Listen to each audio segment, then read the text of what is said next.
जय हिंद बच्चों।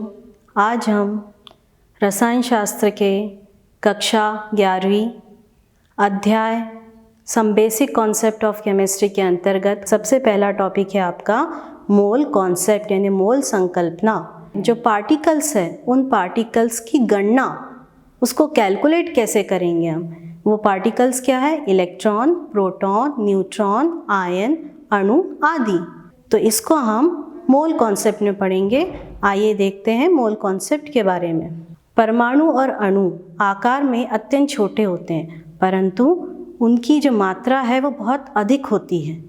जैसे हम ये कह सकते हैं, मोल को परिभाषित कर सकते हैं कि मोल में जो छोटे छोटे कण हैं, इलेक्ट्रॉन, प्रोटॉन, न्यूट्रॉन, आयन, अणु आदि, इनकी गणना हम कर सकते हैं। इनकी गणना करने के लिए हम जो इकाई उपयोग में लाते हैं उस इकाई को हम मोल कहते हैं। मोल पर आधारित हम 3 तरह की परिभाषाएं देखेंगे। पहला द्रव्यमान पर आधारित, दूसरा मोल पर आधारित और तीसरा इसके आयतन पर आधारित, संख्या पर आधारित। पहली परिभाषा तो 1 मोल बराबर 6.023 इंटू 10⁻23 होता है। ये 1 मोल बराबर है। यदि हम इसका मान निकालते हैं तो मोल बराबर पदार्थ का द्रव्यमान बटे परमाणु का द्रव्यमान। इससे संबंधित हम कुछ उदाहरण देखते हैं। आइए, जैसे हमें दिया गया है कि निम्न का द्रव्यमान क्या होगा। इसमें पहला प्रश्न है 0.2 मोल ऑक्सीजन परमाणु। इसमें हमें जो पदार्थ का द्रव्यमान है वो ज्ञात करना है। तो हम जानते हैं कि ऑक्सीजन का जो द्रव्यमान होता है वो कितना होता है? ऑक्सीजन का द्रव्यमान 16 होता है। ऑक्सीजन का द्रव्यमान कितना होता है? 16। और हमें यहाँ पे मोलों की संख्या कितनी दे रखी है?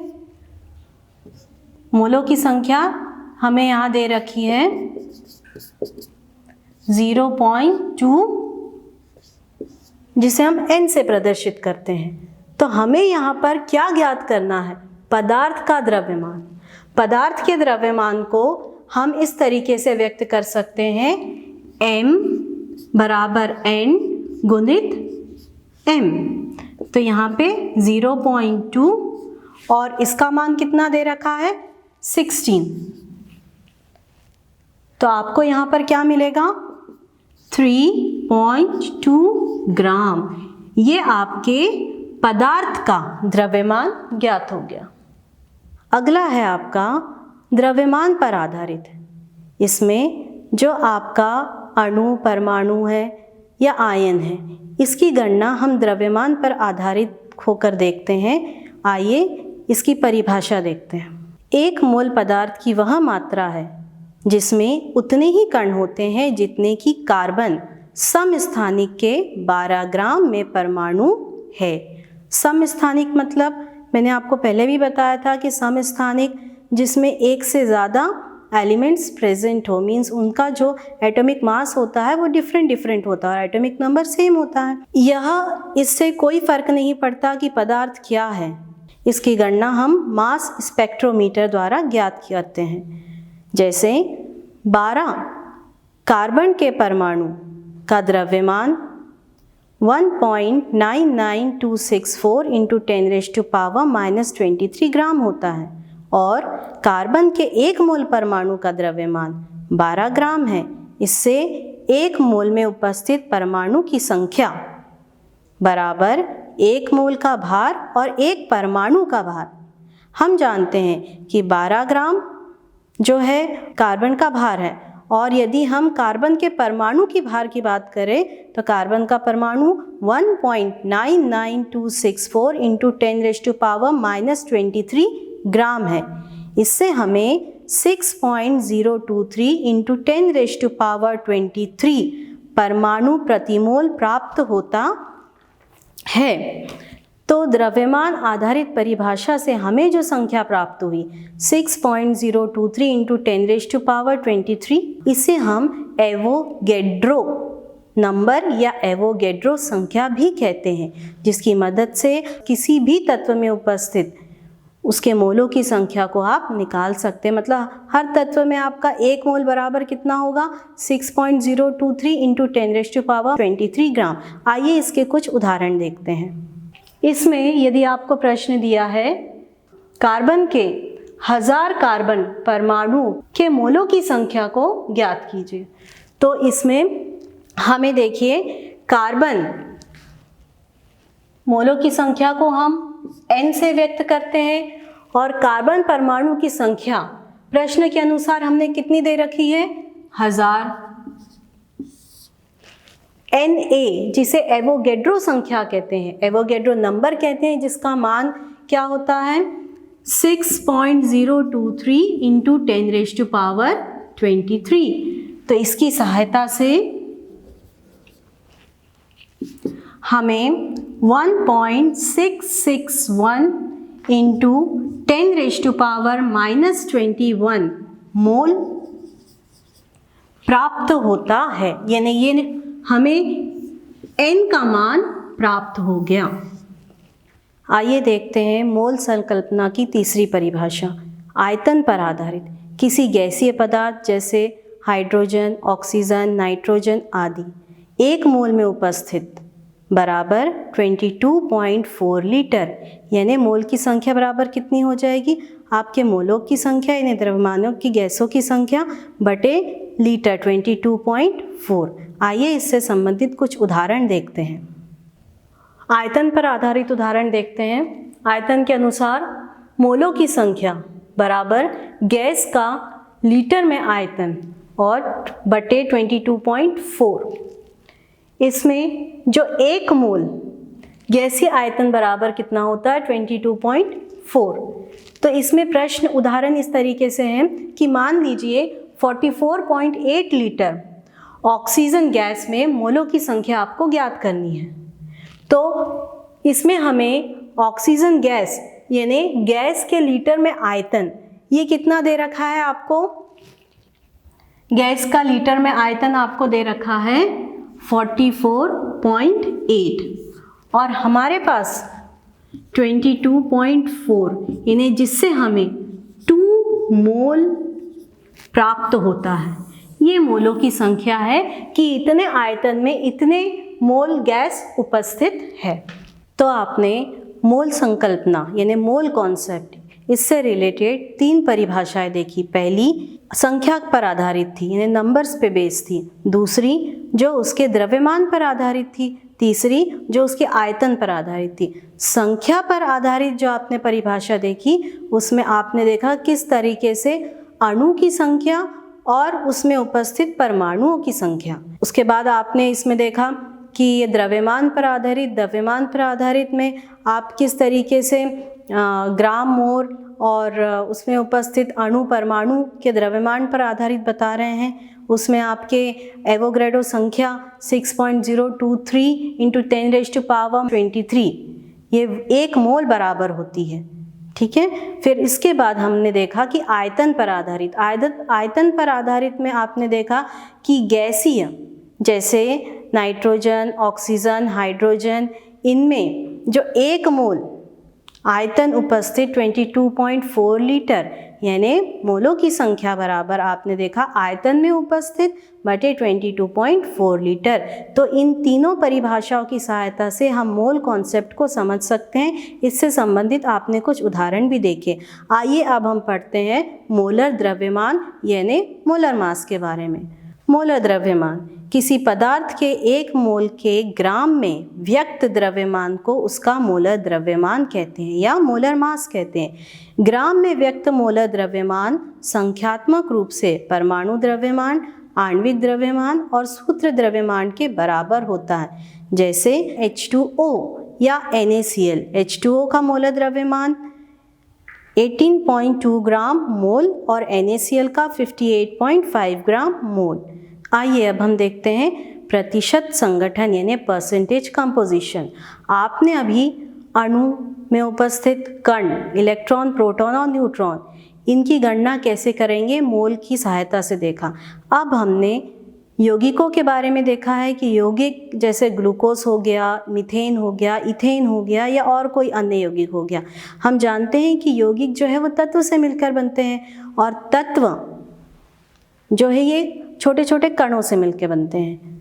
तो यदि हम किसी यौगिक में इन तत्वों का अलग अलग प्रतिशत निकालना चाहे तो वो उसे हम परसेंटेज कंपोजिशन की सहायता से निकाल सकते हैं। आइए देखते हैं परसेंटेज कंपोजिशन की परिभाषा। किसी यौगिक के 100वें भाग में अवयवी तत्वों की मात्रा तत्व की प्रतिशतता कहलाती है, जिसे हम परसेंटेज कंपोजिशन कहते हैं कि जो टोटल 100% है उसमें जितने भी एलिमेंट्स प्रेजेंट है उन तीनों एलिमेंट्स का कॉम्बिनेशन कितना होना चाहिए, 100% होना चाहिए। आइए इससे संबंधित हम उदाहरण देखते हैं। इस उदाहरण में H2SO4 में उपस्थित हाइड्रोजन, सल्फर, ऑक्सीजन का प्रतिशत हमें निकालना है। तो सबसे पहले हम इन तीनों का प्रतिशत निकालने के लिए हमें H2SO4 का अणुभार निकालना होगा। तो अणुभार को हम इस तरीके से निकाल सकते हैं, H2SO4 बराबर हाइड्रोजन की संख्या, हाइड्रोजन का एटॉमिक मास प्लस सल्फर का एटॉमिक मास प्लस ऑक्सीजन की संख्या और ऑक्सीजन का एटॉमिक मास। तो ऑक्सीजन का एटॉमिक मास कितना होता है, 16। तो इससे हमें 2, 32 और 64, तो टोटल हमें क्या मिला, 98 ग्राम। तो यहाँ पर सल्फ्यूरिक एसिड का अणुभार कितना निकला, 98 ग्राम। तो हमको ये सल्फ्यूरिक एसिड का अणुभार निकल गया। अब इसकी सहायता से इसमें जो भी हाइड्रोजन, सल्फर, ऑक्सीजन उपस्थित है इन एक एक तत्व का हम प्रतिशत निकालेंगे। तो सबसे पहले तो अभी आपने H2SO4 का अणुभार निकाला 98 ग्राम। अब उस अणुभार की सहायता से इसमें उपस्थित हाइड्रोजन, सल्फर, ऑक्सीजन इनका प्रतिशत निकालना। तो सबसे पहले हम किसका निकालेंगे, हाइड्रोजन का। तो इसमें हाइड्रोजन का प्रतिशत निकालने के लिए 98 ग्राम क्या है आपका यौगिक का। अब इसमें H2SO4 में हाइड्रोजन की मात्रा कितनी उपस्थित है, 2 ग्राम। तो 100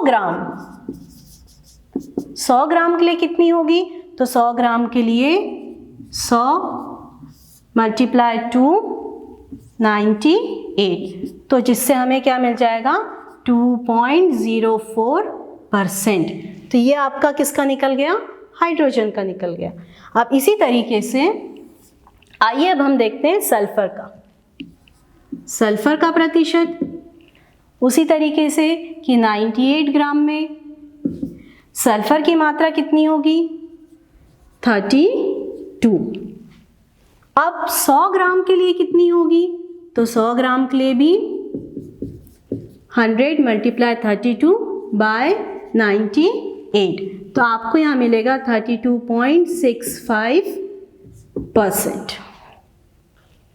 अब इसी तरीके से हम ऑक्सीजन का निकालेंगे। ऑक्सीजन का प्रतिशत निकालना है। ऑक्सीजन का प्रतिशत निकालने के लिए आपको 98 ग्राम में कितना ऑक्सीजन उपस्थित है, क्योंकि इसमें ऑक्सीजन की संख्या 4 है, तो हम जानते हैं कि 16 है इसका एटॉमिक मास। तो 16 को जब हम 4 से मल्टीप्लाई करेंगे तो आपको कितना मिलेगा, 64 ग्राम। तो 100 ग्राम बराबर कितना होगा, 100 × 64/98, तो इससे हमें मिलेगा 65.30।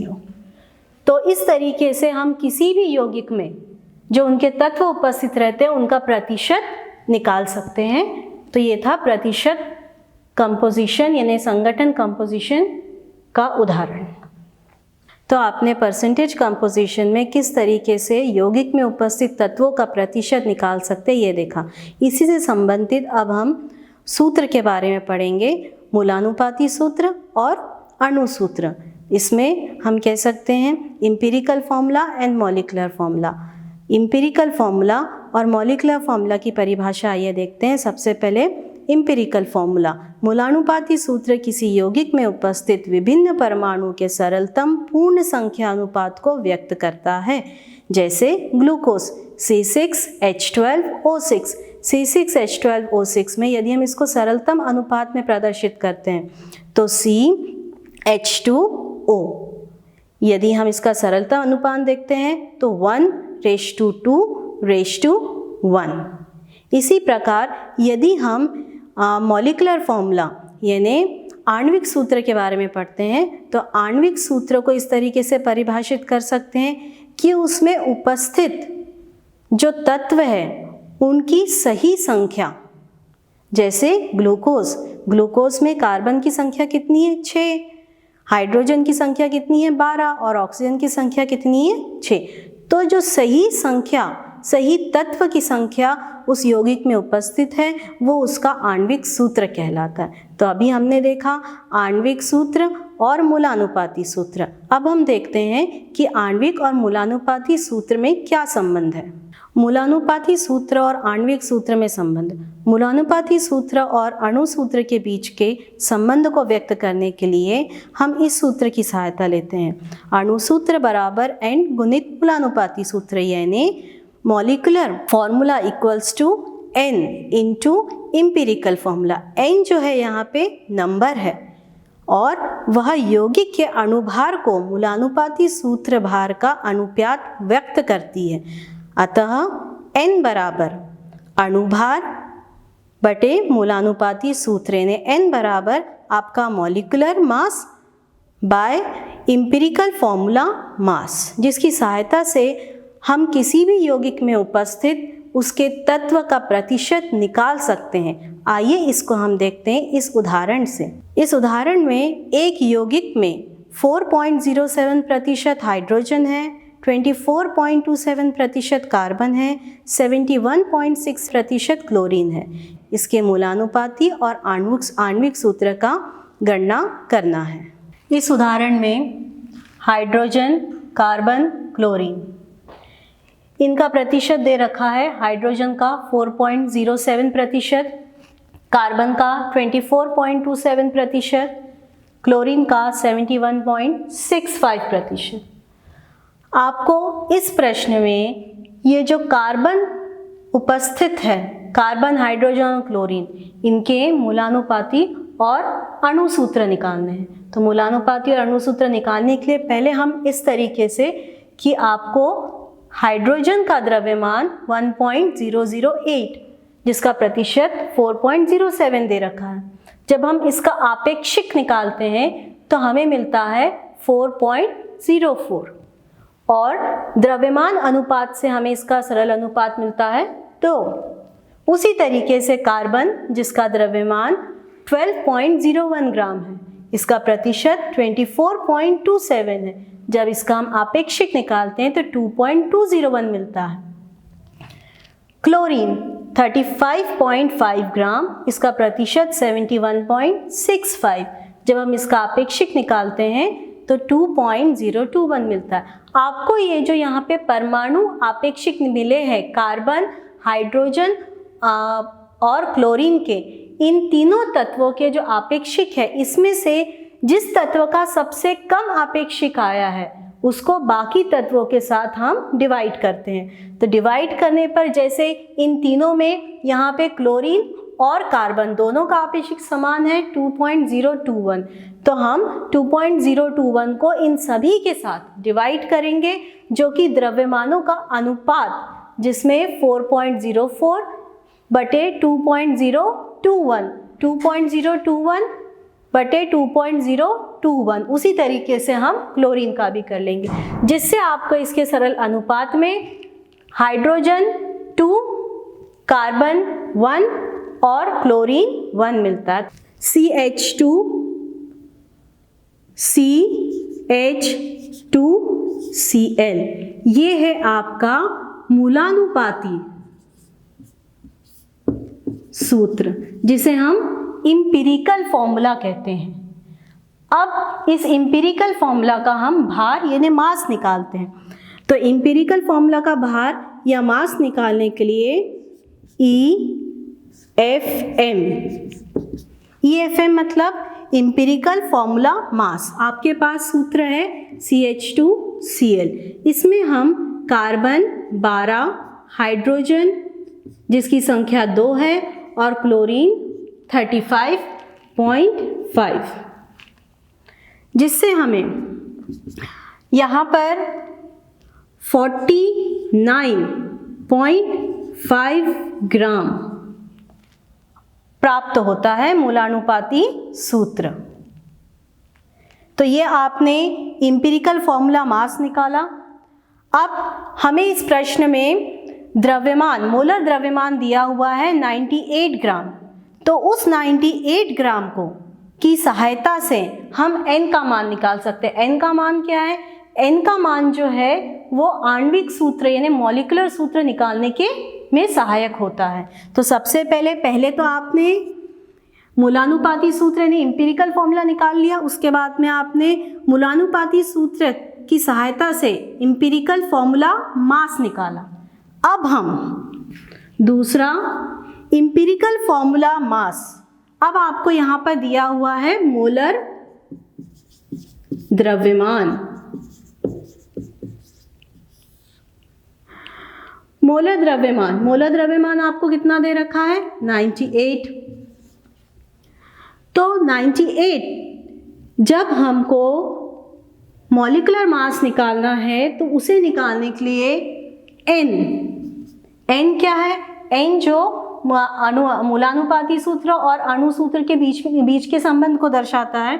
तो n बराबर आपका जो आपने EFM निकाला है, EFM कितना निकाला आपका? EFM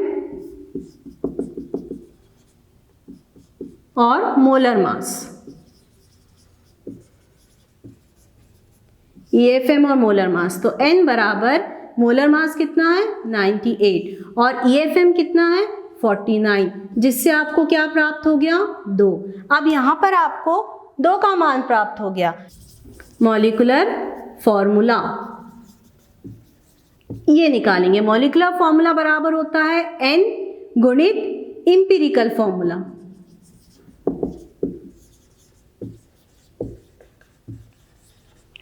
मॉलिक्यूलर फॉर्मूला मतलब आणविक सूत्र, n गुणित एम्पिरिकल फॉर्मूला यानी मूलानुपाती सूत्र। तो आप यहाँ पर n का मान अभी आपने देखा कितना आया? 2। और एम्पिरिकल फॉर्मूला सूत्र क्या है आपका? CH2Cl। तो इससे आपको क्या प्राप्त हुआ? C2H4Cl2। ये है आपका मॉलिक्यूलर फॉर्मूला। तो इस तरीके से आपने एम्पिरिकल फॉर्मूला और मॉलिक्यूलर फॉर्मूला को एक द्रव्यमान की सहायता से, मोलर मास की सहायता से कैसे निकाला ये देखा। अब हम विलयन में उपस्थित पदार्थ की मात्रा की गणना किस प्रकार करेंगे ये देखेंगे। द्रव्यमान प्रतिशत में सांद्रता विलयनों के अवयव जैसे विलय और विलायक को द्रव्यमान प्रतिशत के निम्न प्रकार से व्यक्त किया जा सकता है। द्रव्यमान प्रतिशत बराबर विलय का द्रव्यमान जिसे अवयव कह रहे हैं और विलयन का कुल द्रव्यमान गुणित 100%। आइए इसको और उदाहरण से समझते हैं। किसी विलयन में उपस्थित 360 ग्राम जल में 40 ग्राम NaCl घोला गया है, तब विलयन में NaCl का द्रव्यमान प्रतिशत में सांद्रता व्यक्त कीजिए। तो इसमें आपको जल यानी विलायक का द्रव्यमान 360 ग्राम दे रखा है। NaCl यानी विलय, इसका द्रव्यमान 40 ग्राम दे रखा है। तो सबसे पहले हम विलयन का निकालेंगे। तो विलयन में विलय और विलायक इन दोनों को जोड़ के जो कुल द्रव्यमान निकलेगा, विलयन का कुल द्रव्यमान, विलयन का कुल द्रव्यमान कैसे निकालेंगे हम? विलय और विलायक को जोड़ के। यानी आपका यहाँ पर जो विलय दे रखा है वो 40 ग्राम और जो विलायक दे रखा है वो 360 ग्राम। तो यहाँ पर हमें कितना मिल रहा है विलयन? 400 ग्राम। तो ये हमें क्या मिल गया? विलयन का कुल द्रव्यमान। अब हम यहाँ पर द्रव्यमान प्रतिशत, यानी हमें जो NaCl का द्रव्यमान प्रतिशत सांद्रता निकालनी है वो निकालेंगे। तो आइए देखते हैं, द्रव्यमान प्रतिशत सांद्रता किसकी निकालनी है हमको? यहाँ पर NaCl की निकालनी है। तो उसे निकालने के लिए हमें मालूम है कि विलय का द्रव्यमान बटे विलयन का द्रव्यमान। तो यहां देखिए, विलय का द्रव्यमान कितना दे रखा है? 40, और विलयन का द्रव्यमान हमने इसके कुल योग से निकाला। तो हमें यहाँ पे प्राप्त होता है विलय में 40 और विलयन का कितना है? 400। तो जब हम इसको करेंगे तो ये निकल गया आपका NaCl की सांद्रता, यानी परसेंट में। मोल फ्रैक्शन के अनुसार यह किसी विशेष घटक के मोलों की संख्या और विलयन में मोलों के कुल संख्या की अनुपात होता है। यदि कोई पदार्थ A किसी पदार्थ B में घुलता है और उनके मोलों की संख्या Na और Nb हो, तो A मोल अंश को हम इस तरीके से व्यक्त कर सकते हैं, A के मोलों की संख्या बटे विलयन के मोलों की संख्या। मोलरता, यह किसी विलय के 1 लीटर विलयन में उपस्थित मोलों की संख्या होती है, जिसे हम बड़े M से प्रदर्शित करते हैं। मोलरता बराबर विलय के मोलों की संख्या बटे विलयन का आयतन, जिसे हम लीटर में प्रदर्शित करते हैं। मोललता, जिसे हम मोलैलिटी कहते हैं, इसे 1 किलोग्राम विलायक में उपस्थित विलय के मोलों की संख्या के रूप में परिभाषित किया जाता है। इसे छोटे m से प्रदर्शित करते हैं। अतः मोललता को विलय के मोलों की संख्या बटे विलायक का द्रव्यमान किलोग्राम में। आइए इसको हम इस उदाहरण से देखते हैं। इस प्रश्न में आपको विलयन की मोललता ज्ञात करनी है। इसमें आपको NaCl दे रखा है और इसका घनत्व दे रखा है 1.25 ग्राम। तो सबसे पहले हम इसमें मोलैलिटी मीन्स 1 लीटर विलयन के NaCl का द्रव्यमान 58.5, जिससे हमें 175.5 ग्राम ऑप्टेन होता है। तो यही चीज़ यदि हम 1 लीटर विलयन का द्रव्यमान प्राप्त करते हैं तो 1 लीटर को जो घनत्व दे रखा है उससे मल्टीप्लाई करके 1250 ग्राम आपको ऑप्टेन होता है।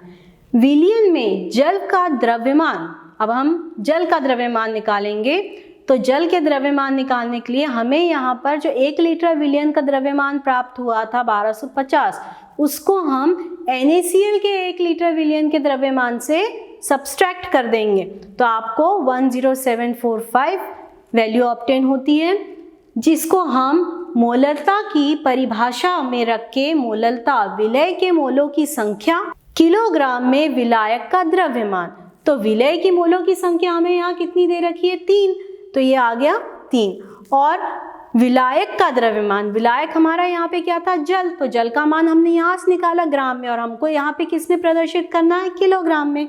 तो किलोग्राम में कितना हो जाएगा? 1.0745, जिससे आपको मिलता है 2.79 mm, मतलब मोललता। तो बच्चों, आज हमने mole fraction, molar mass, percentage composition, empirical and molecular formula, इनको किस तरीके से हम निकालते ये देखा। इसके साथ ही हमने विलयन में किस तरीके से सांद्रता ज्ञात करेंगे, उसमें हमने द्रव्यमान यानी मास से रिलेटेड, और आपका मोल फ्रैक्शन यानी मोल अंश, मोलैलिटी और मोलैरिटी। तो इसी से संबंधित आपको कुछ प्रश्न दे रही हूँ, इन प्रश्नों को हल कीजिए। धन्यवाद।